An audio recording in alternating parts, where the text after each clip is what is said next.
My channel is made by Cath. Thank you so much for joining me today for another one of my vlogs. I'm really grateful to have you here, whether you're an existing subscriber or whether you're new to my channel. On my channel, I love to talk about all things sewing related, and today's vlog is a Q&A vlog. It's part 2 of my Q&A vlog. Earlier this summer, before the school summer holidays, I decided to see if people might like to ask me any questions, sewing related or non-sewing related. And it was really lovely. Quite a few people asked questions and there were too many to fit into one vlog. So I did part 1 a few weeks ago, where I talked about my sewing journey, how I got started on sewing, a few other bits. I can't remember what there was in there, but I'll include a link in case you fancy checking it out. And so this is now part 2 of my Q&A vlog, where I've got some more questions to answer. There are some questions around my style, how my style's changed, my favourite pattern companies and my tried and true patterns. And there are a few what I call random questions, some that are sewing related, some that are non-sewing related, that I wanted to make sure I squeezed in too. So that's what this vlog is going to be all about today. So I hope you'll stick here and find out more. So before I get started answering your questions, and thank you very much for all your questions, I really appreciate it. I thought I'd mention what I'm wearing today. And we're really lucky in the UK here. It's September and we're finally getting some sunshine after quite an overcast summer. So yeah, it's kind of almost a mini September heat wave. It's really warm today actually, and the sun is streaming in as I'm filming this, which is lovely to have some sunshine finally. So I got out one of my more summery outfits and I made it using this pattern here, which is the Deer and Doe Sirocco jumpsuit and playsuit pattern. And it's a really nice jumpsuit playsuit pattern because it's made with stretch fabric, so it's really comfy to wear. It's kind of secret pyjamas. And it's got some lovely details too. It's got a sort of faux wrap top bodice with some really nice pleating detail here. And then it's got a little sort of waistband which kind of cinches in at the waist, and it's got some more pleating on the bottom and darts at the back. So it's quite a shapely jumpsuit pattern. It's got slash pockets, and then the jumpsuit version has a tapered leg, or you can make a playsuit version. And I am wearing the playsuit version in this cotton jersey fabric. Yeah, I quite like it. It's kind of got kind of a little sort of geometric sort of floral print, and I'll put up a picture so you can see what it looks like on. It's really comfy to wear, and it's a surprisingly quick sew too, considering it has a few details. When I made it, I was quite pleasantly surprised at how quickly it sews up. In terms of sizing, I got the paper pattern which goes from size 34 to size 46, and that starts from a bust 31.5, waist 23.5, hips 33.25 3/4 inches, and then the paper pattern goes up to size 46, but actually there are a few more sizes on the Deer and Doe's website available in PDF, which takes the pattern up to a size 52, which is bust 45 and 5/8, waist 37.25 and hips 48. So it's not the biggest size range ever, unfortunately, but I do know that Deer and Doe are upgrading their patterns and introducing some larger sizes in some of them. So we'll have to wait and see which patterns they're going to be the first ones to be part of their extended size range. But yeah, it's really nice. It's designed for medium weight jersey with good recovery and at least 60% stretch. And I found I've made a couple of versions in cotton jersey and that works well. And in terms of sizing on the Sirocco playsuit and jumpsuit, my measurements are bust 32, waist 26, hips 36.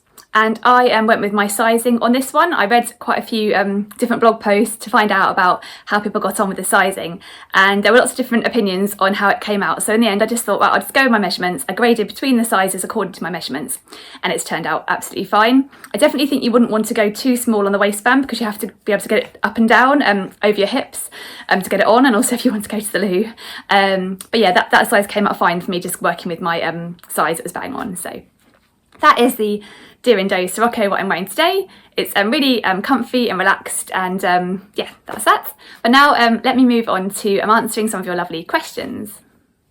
So first of all, I thought I'd cover the questions that you guys asked about my sewing style and around my favourite patterns and pattern companies. And the first question is, what are my favourite patterns, my tried and trues? And I had a little think about this, and there were 2 that really stood out that I've made a lot, that always work really well and that I really love wearing.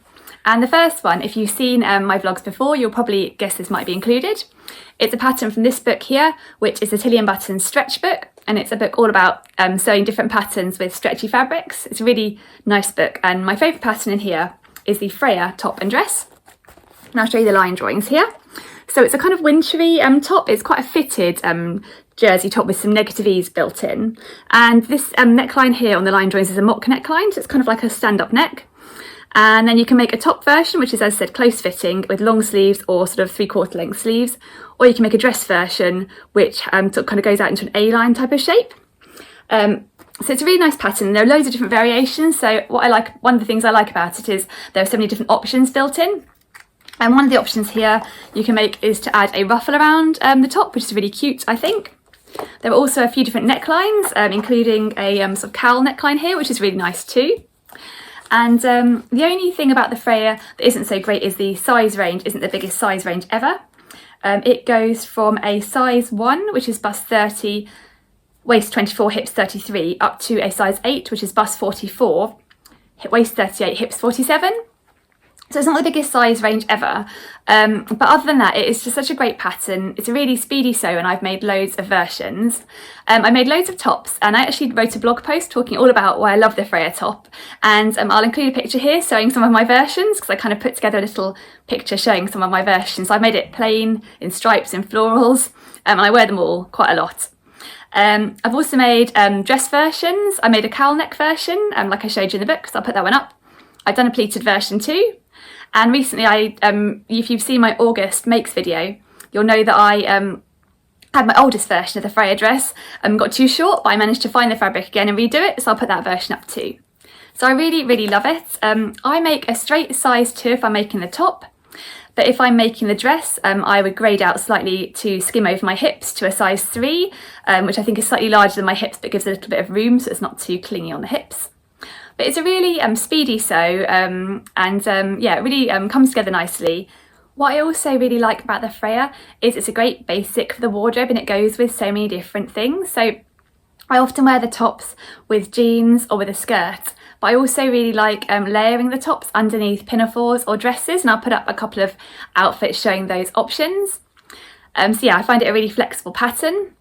And I also like the fact that you can hack it quite easily. So I've used the skirt of it to team with the Agnes top and turn into a slightly different dress. And I'll put up a picture of my sort of Freya Agnes combination too. And I also really like the fit of it on me. So yeah, I make the straight size 2 as I mentioned, or I do lengthen the sleeves slightly just because I have got fairly long arms. But I also really like the fit across the shoulders. I find with a lot of patterns, I need to do a slight forward shoulder adjustment because the seam line doesn't fit quite in the middle of my shoulders.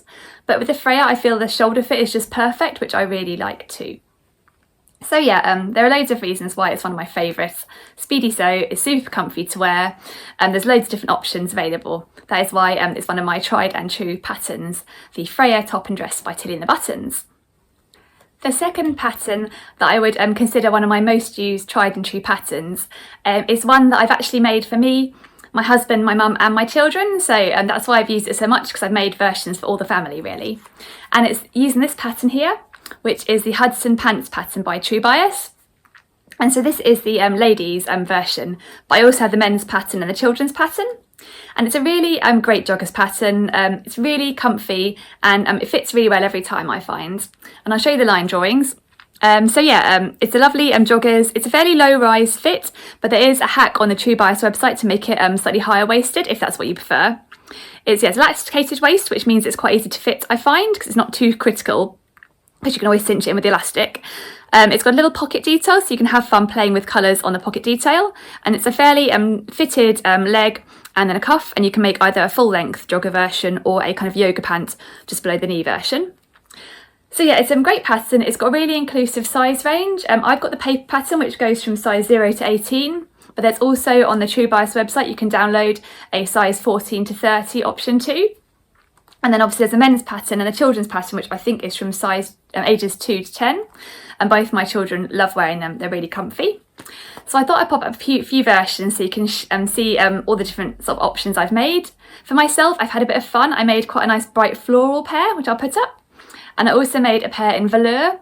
And they're designed obviously for stretch fabrics, and you can really have fun with different fabrics. That was the stretch velour I used. But I've also used fleece back jersey, which also works really well. Although because it doesn't have as much stretch, I do find you need to kind of maybe add a bit more extra, sort of maybe go a bit bigger, just to give enough stretch for a fleecier, less stretchy jersey. And then I made my husband some pairs, and mainly in plain colours. And I've also made my children some versions too, so I'll put up their ones too. I had fun with my daughter adding some sort of contrasting pocket details, and my son really loved to get a pair in Minecraft green. So it's great that I can use it for all the family. It's a really satisfying sew. I find it a really enjoyable one. I don't need to look at the instructions now because I've made them so many times, but I find that it comes together really well. And I do really find the fit is always good. And yeah, with the elastic around the waist, the fit can be kind of tweaked with that too. So it's fairly forgiving on the fit, which I like too. So that's my second most used pattern, tried and true, the Hudson pants. I'd really recommend that one. I really like it. So the next question I got asked on the subject of my style and pattern companies and patterns was which pattern companies do you find fit your shape and style the best? And I found this quite a tricky one to answer. I had a little look in my pattern stash, and I have got quite a few patterns by different pattern companies, and I do like to mix it up a little bit and choose different pattern companies and try different ones out. So I've got a couple of real favourite patterns by pattern companies where I haven't bought many other patterns from them. But when I had a look at pattern companies I have bought more patterns from, one did stand out as one I really felt like does kind of fit my style, and that is Megan Nielsen. And I've got quite a few Megan Nielsen patterns. I've got a bit of a stash here of them. And what I really like about Megan Nielsen patterns are they have a kind of really relaxed vibe to them, and they're kind of really everyday type clothes. They're not super dressy, and that suits my lifestyle quite well. They're really comfy to wear. But they all have some lovely details that make them just a little bit special and make me feel a little bit extra nice in them. And also I find the fit and the instructions are really good too. So I say they're kind of a really good all-round pattern company. And I thought I'd pick out a couple of my particular favourite patterns from them that I really like and I really feel is like my style. And the first one is this one here, which is the Brumby skirt. And it's a really nice woven skirt pattern. I do love wearing a skirt. I do like wearing a skirt and top. It's kind of one of those outfits that I really like to put together and to kind of mix and match skirts and tops. And it's got a really fitted waist, and then it's kind of you can either make a shorter skirt or a slightly longer skirt. And it's a gathered skirt, which I like that sort of shape on me. And it has these big pockets here that you can add in too. And I've made a couple of versions of the Brumby skirt. I've made a couple of versions in sort of lighter weight fabrics, but my favourite version is really similar to this one on the front cover, a denim version. And I'll put a picture up of me wearing that one. I always really feel together in it. It works with loads of different things. It works in the summer with like a strappy top, and also in the winter with a chunky jumper. So I feel that it's really versatile and also kind of relaxed, but also nice. And I feel that's what Megan Nielsen is like.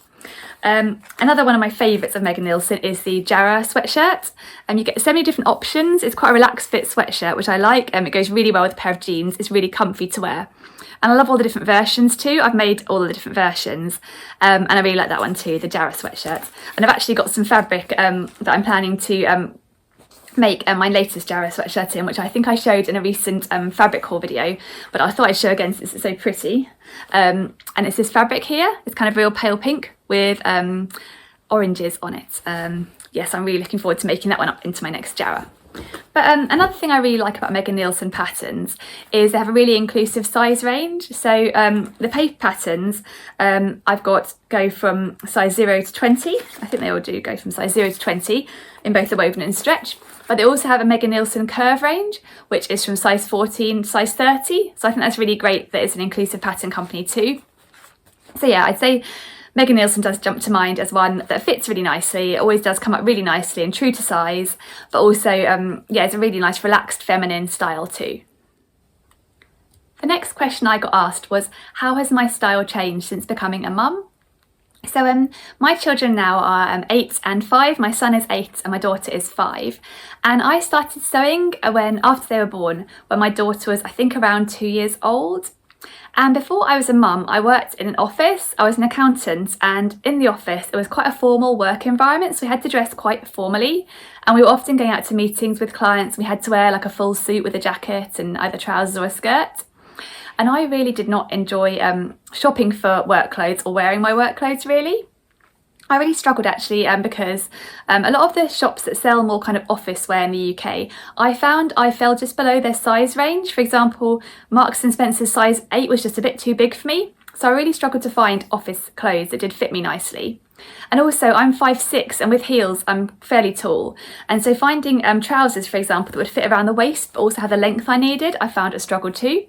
So yeah, I really hated going shopping to find work clothes, and I did not enjoy wearing them. And I think I ended up wearing kind of a bit of a uniform of just skirts and shirts, and also the shirts were often cotton and quite stiff cotton, which I didn't find that comfy. And I think if I could have sewn back then, I'd have loved it, because I'd have been able to make really nice shirts made out of viscose and softer materials, and trousers that fit and all those things. It would have been much better.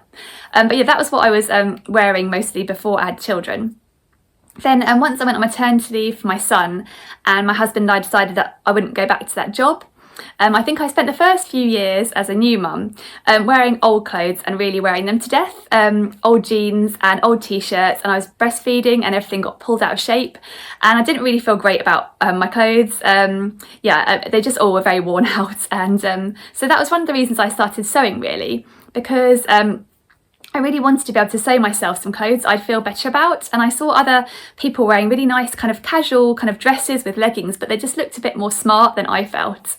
And so I wanted to be able to create that sort of thing myself. And again, in the shops, I struggled to find dresses that fit me nicely or in the fabrics I want. So it was really nice when I started sewing, because I could start making myself comfy, relaxed, everyday clothes I just felt a bit smarter and nicer in, using the fabrics I wanted. So yeah, that's kind of, I guess, the three phases around becoming a mum. Before, it was very much workwear that didn't fit so well, I didn't really enjoy wearing. Then it was kind of a tired new mum in very old and worn out clothes.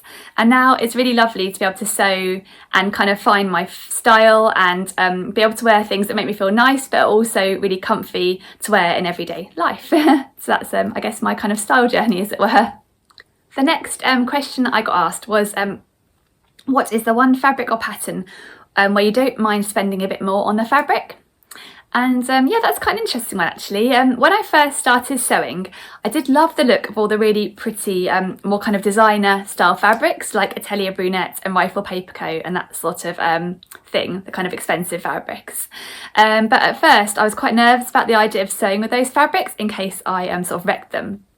So I think I started off choosing patterns for those where I'd tried them out before with cheaper fabrics, but also where not too much fabric was required. And so a couple of my early makes using those kind of fancier, more expensive fabrics was, for example, I made a Stevie top in a Rifle Paper Co rayon, which I still really love. I'll pop up a picture of that one. And I made the Stevie, I think I made a Stevie dress, that's by Tilly and the Buttons, before, so I kind of knew the fit was okay, and it was fairly relaxed fit anyway, so fairly forgiving. So I thought I'd treat myself to the Rifle Paper Co, and I think I managed to squeeze it out of 1 metre, so I didn't feel like I was spending too much, even though it was kind of a more expensive fabric. And then I also, in a similar vein, made an Ogden cami using Atelier Brunette viscose, and I'll put that one up too. It's another one of my favourites I still wear. I do find those expensive fabrics, they really stand the test of time, they wash well, and they also always look good. So I do love that one too. So yeah, generally I think if I am going to spend more on a fabric, I would probably buy less of it so I don't end up spending too much.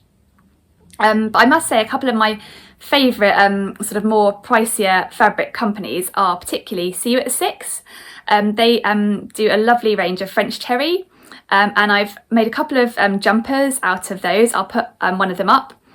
And this jumper here is made out of CU6 French terry. It's a Megan Nielsen Jarrah sweatshirt with a tie detail.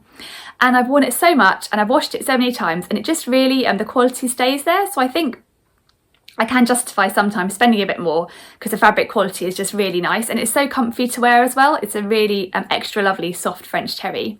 And the fabric I bought for my latest Jarrah, again, is a See You at 6 one. So again, I could justify spending the money because I know it'll wash well and last well. And another one I think of my favourite fabric companies that I won't mind spending a bit more money on is Rifle Paper Co, which is the company I made my Stevie out of. And recently, I guess with like rayons and viscose and delicate fabrics, I may be really reluctant to spend too much to make a full dress, because I'd be worried with the children that I might end up sort of just damaging them. I A while back I made a Tilly and the Buttons indigo dress using an Atelier Brunette viscose twill, and I'll put a picture up of that dress. And I do love that dress, but the last time I wore it, I was just rolling around in the bed with the children, as you do, and I heard it, and part of the waist seam had ripped. I think because the fabric's so delicate, it just kind of ripped through the threads. So I was able to fix it, and it is fine now to wear again, but it did make me think, I don't want to be spending too much money on really delicate fabrics on dresses where it doesn't really suit my lifestyle right now. But recently I did actually buy some more Rifle Paperco fabric, but I bought their cotton fabric, and I made, if you saw my August make, you should have seen this one, I made a hack of the Ogden cami into pinafore, and I'll put that picture up. So that was quite pricey fabric, and it's quite narrow, so you need to buy a fairly long amount of it too. But it was really nice to know, because it's cotton, it'll be nice and hard wearing as well, and I won't need to worry about sort of rolling around with the children and it tearing and that sort of thing like I might need to with a more delicate fabric. But I do love Rifle Paperco fabrics and Zero 6 fabrics, and I find they have such vivid colours that they really create kind of standout garments, so they definitely, I feel they're worth the money, and they're such great quality. But yeah, I think probably my favourite two are Rifle Paperco and Zero 6. But I do love all of the designer fabrics, but yeah, I do try not to spend too often on those fabrics. They're kind of more like a treat every now and then. So those were all the questions that came under the sort of category of my style and favourite patterns and fabrics and pattern companies. So now I'll move on to a bit of a random selection of questions that I couldn't fit in a particular category, but I wanted to make sure I answered them too. So I'll just go through them one by one. And the first one is, do I sew my children's clothes? And the answer is yes, I do these days. When I first started sewing a few years ago, I didn't think I'd ever want to sew my children's clothes. I thought I'd just sew for myself. I think at that point I was a bit slower on the sewing, and so it took me a bit longer, and I thought I couldn't really justify spending loads of time making my children things. They grow out of quite quickly. And also at that point I was so excited to sew, I wanted to make all the things for me, and now I've got a fairly full wardrobe, so I'm kind of slowing down a little bit on sewing for myself.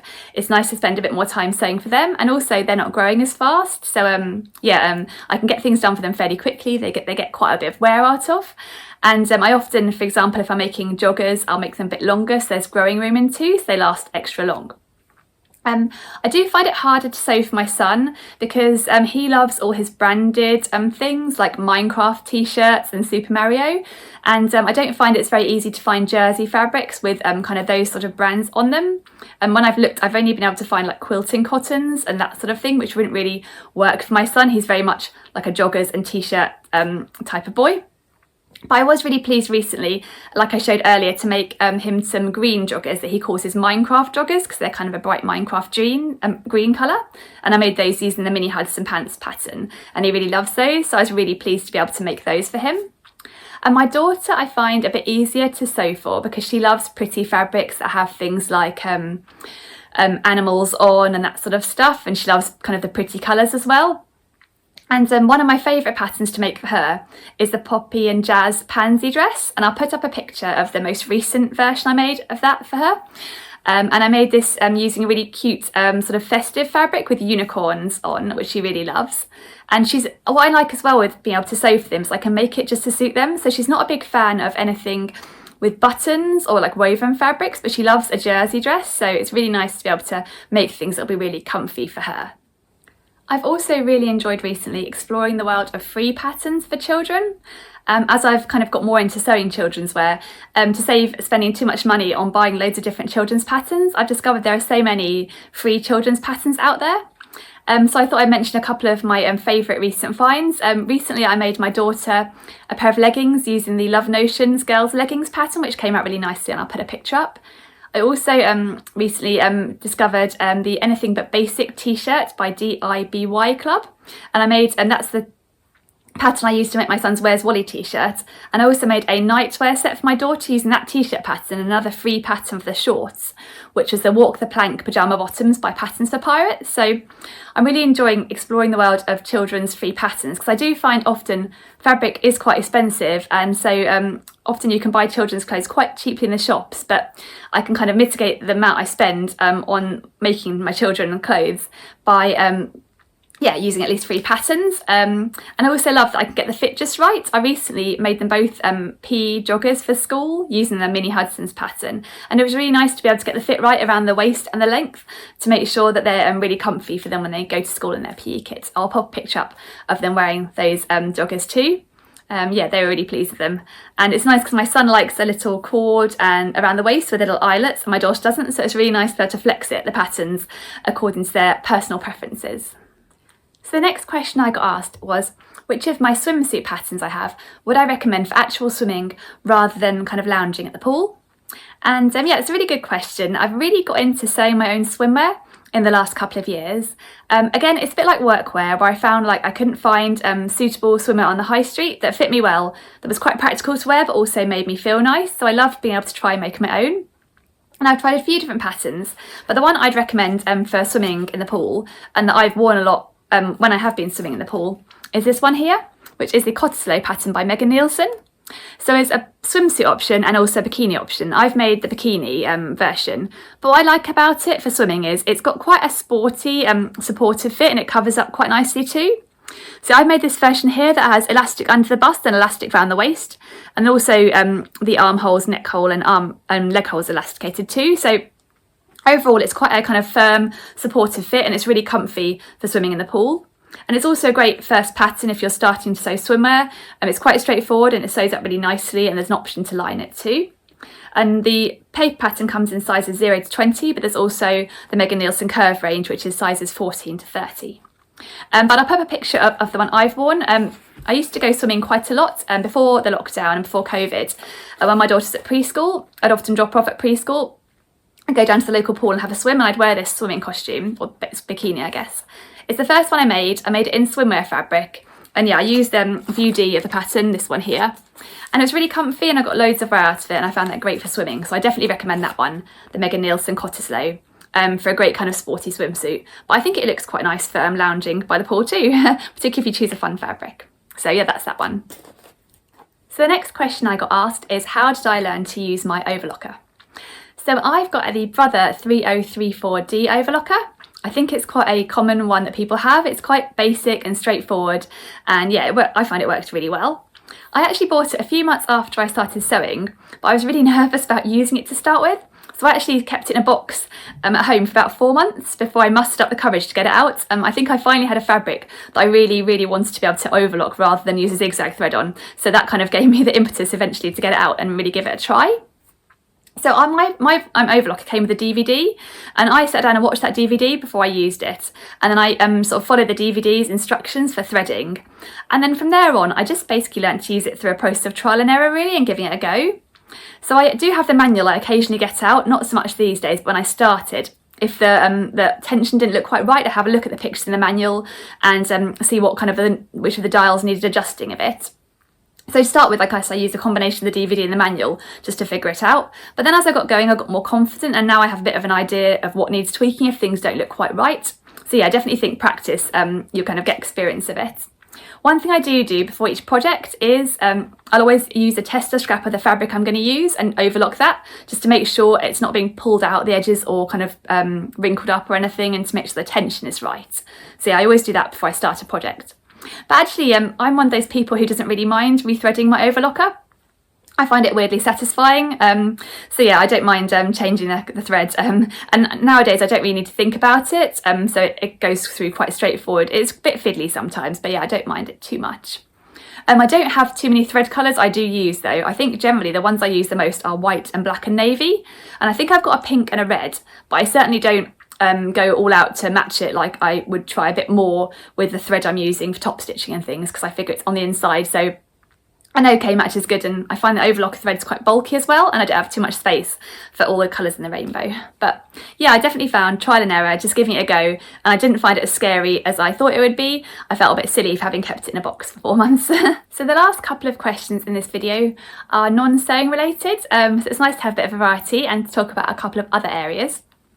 And the first one I got asked was, whereabouts was I in Germany? So I must have mentioned in a previous video that I spent a year in Germany, it's quite a few years ago now, as part of my degree. I did a degree in German and Business Studies, and it was a 4-year degree, and it involved a year out in Germany. And I was in 2 different places. I spent the first half of the year in northern Germany, in Göttingen, which is an old university town, a bit south of Hanover. And it's a really lovely old town, or it might be a very small city, but it's really historic. It's got some beautiful historic buildings in the town centre and a very old university, Göttingen University. And I spent my time there at the university. It was lovely. It's a really lovely historic place to be, and it really threw me at the deep end in terms of my German, and I had to kind of come up to speed pretty quickly, but I really loved that. And then for the second half of the year, I travelled down to southern Germany, to Munich, and it's totally different down there. But I was instead of going to the university there, I worked for a few months for a company that manufactured glasses, like spectacle glasses rather than drinking glasses. So I worked in the international department there, so I sort of spoke to my colleagues there in German, but I helped them liaise with their international clients in English, so that was really nice to be able to use my English but also learn German while I was there. And Munich was a really lovely city. I really enjoyed being there too. It's a great gateway for exploring. I went across the border into Austria, travelled there by train. It's really easy to get to other places. And it's also got some beautiful landscape, including some amazing old castles like the Neuschwanstein Castle, which is the castle the Disney castle is based on. So yeah, it's a really enjoyable year in Germany, both in northern Germany and southern Germany.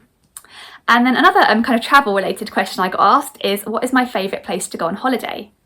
And I think pre-kids I would have said my husband and I love going skiing, and I think my favourite place to go skiing was the Austrian Alps. I really love the ski slopes there. I love how they're kind of really cute with lots of little tree-lined runs. And I love the food as well, the kind of hearty Austrian food. It was perfect for after a sort of busy morning skiing to have a really hearty lunch.